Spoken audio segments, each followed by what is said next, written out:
All right, so for the past few weeks, your feeds have probably been blowing up about the Epstein list. And let's be honest, there's been a ton of speculation, a lot of confusion, and frankly, a whole lot of misinformation out there. So we're going to cut through all that noise. So the big question on everyone's mind is, what even are these files? Is it some secret black book, a client list? Well, the truth is, it's a lot more complicated, and in a way, a lot more revealing than just a simple list of names. Our goal here is to show you exactly what these documents are, what they actually say, based on the court records themselves. And this is the key. You have to understand this part. These files all come from a 2015 civil lawsuit. It was a defamation case filed by Virginia Giuffre against Ghislaine Maxwell. So this isn't some criminal indictment or a list the government put out. It's a collection of depositions, emails, police reports, all the stuff that was used as evidence in that one specific legal fight. And knowing that, well, that's the key to understanding everything else. Okay, now for the part everyone's been talking about. The names. Yeah, a lot of famous and powerful people are mentioned in these documents. But, and this is so important, how their names show up is what really matters. It's the difference between a direct allegation, an eyewitness account, or just somebody name-dropping. The context is literally everything. Let's look at a perfect example. This comes from the testimony of Johanna Schoberg, who's one of the key accusers.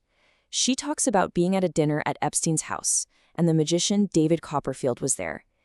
She alleges that during dinner, Copperfield asked her this very question, which kind of implies he knew something about a recruitment scheme. And look, this isn't just a rumor. This is a page straight from her sworn deposition. You can see the lawyer's question and her answer right there in black and white. This is an allegation she made under oath. This is the kind of raw, unfiltered information we're talking about in these files. And the context for these names is all over the place. You've got Prince Andrew mentioned in connection with specific trips and, that photograph. Bill Clinton's name pops up in one of Ghislaine Maxwell's worried emails, and also in testimony about a dinner.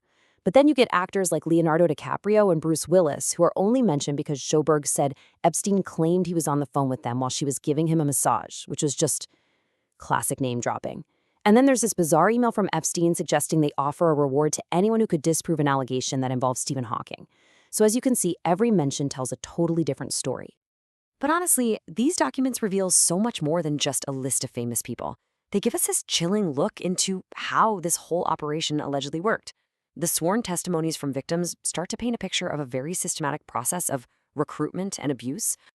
Just listen to this. This is a direct quote from Johanna Schoberg, and she's talking about the very first time she met Ghislaine Maxwell. She says Maxwell just came up to her on a college campus. And what's so striking is how casual and disarming it all sounds. This idea that you can trust me, just jump in her car right now and go check out a job. It sounds like this exciting, spontaneous opportunity. And when you read through the testimony, you see this clear, repeatable pattern emerge. It starts with an approach in a public place. Then comes a totally normal-sounding job offer, like, hey, you want to answer some phones for us? But that job would very quickly morph into giving massages to Epstein. And the final step, as it's described in the legal filings, was the conversion of these supposedly non-sexual massages into sexual acts. It was like a methodical pipeline. And the whole environment inside that world was, according to testimony, just one of complete control and dehumanization. This one detail from the depositions is so telling. Johanna Schoberg testified that Maxwell would refer to her own personal assistant, a woman named Emmy Taylor, as my slave. That one phrase, it just reveals so much about the power dynamics going on. But of course, the files aren't just one-sided allegations. They also include hundreds of pages of Ghislaine Maxwell's side of the story. And this comes mostly from her own sworn depositions, where she pretty much consistently denies or deflects everything thrown at her. When lawyers asked her about being in her London home with Virginia Giuffre and Prince Andrew, she flat out denied it, even though there were flight logs and a photograph. When they asked if she was Epstein's girlfriend, her answer was, define what you mean by girlfriend. And when they asked when she first met Johanna Schoberg, it was always, I don't recall. Her testimony is just filled with these kinds of evasions, denials, and really convenient memory lapses. But here's the thing. While her public testimony was all defiance and I don't remember, her private emails tell a totally different story. This is a quote from an email she wrote in 2015, and you can just feel the anxiety about the legal risks she was facing. She talks about this U.S. legal nightmare and how questions keep popping up about her relationships with Clinton and Andrew. And here is the actual email. What's so powerful about seeing the document itself is that contrast, right? On one hand, you have her sworn testimony, which is just full of "I don't recalls." But on the other hand, you have this private admission where she says she's out of my depth and is afraid of a lawsuit aimed at me. It is such a stark difference between her public posture and her private panic. It's not all just testimony and emails, though. The unsealed files also give us a window into the official police reports from the 2005 Palm Beach police investigation into Epstein. And these really ground all the witness accounts in, physical evidence and actual police work. This here is a page from one of those reports. And seeing the official letterhead, the procedural language, during a sworn taped statement she advised, it just adds a completely different layer to the story. It takes it out of the world of a civil lawsuit and puts it right into a criminal investigation, with detectives interviewing people and documenting everything they say. And during that investigation, the police searched Epstein's home in Palm Beach. The reports actually list some of the things they seized. We're talking massage tables, adult sex toys, a ton of photos of nude women, and even phone messages that said things like, "I have girls for him." The reports also noted that while they grabbed some computer hard drives, others seemed to be conveniently missing. These concrete details just make the allegations feel much more real. The files also have testimony that suggests there were efforts to keep people quiet.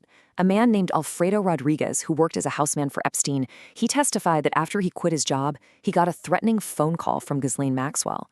And his words are just so powerful. "I'm 55 and I'm afraid." He said he wanted his testimony on tape because he didn't want anything to happen to him. So, okay, after looking at all these different pieces, the victim testimony, Maxwell's denials, her private emails, the police reports, what should we really take away from all this? What do these files actually represent when you put it all together? Well, the most crucial thing to understand is that the Epstein files are not a simple client list. They're a complex mosaic. What they really give us is a raw, unfiltered look inside a huge legal battle. They're a collection of conflicting stories, all told under oath, private messages that have been dragged into the light, and the cold, hard facts of a police investigation. It's messy, it's complicated, and it really requires careful reading, not just, scanning for famous names. And ultimately, unsealing all these documents brings us to this final question. Now that thousands of pages of testimony and evidence are out there for anyone to see, the story has fundamentally changed. It's not really just about who knew what anymore, it's about what we, as a society, do with this information. What happens with the truth now that so much of it is finally in the light? And that's something we're thinking about. Thanks for joining us.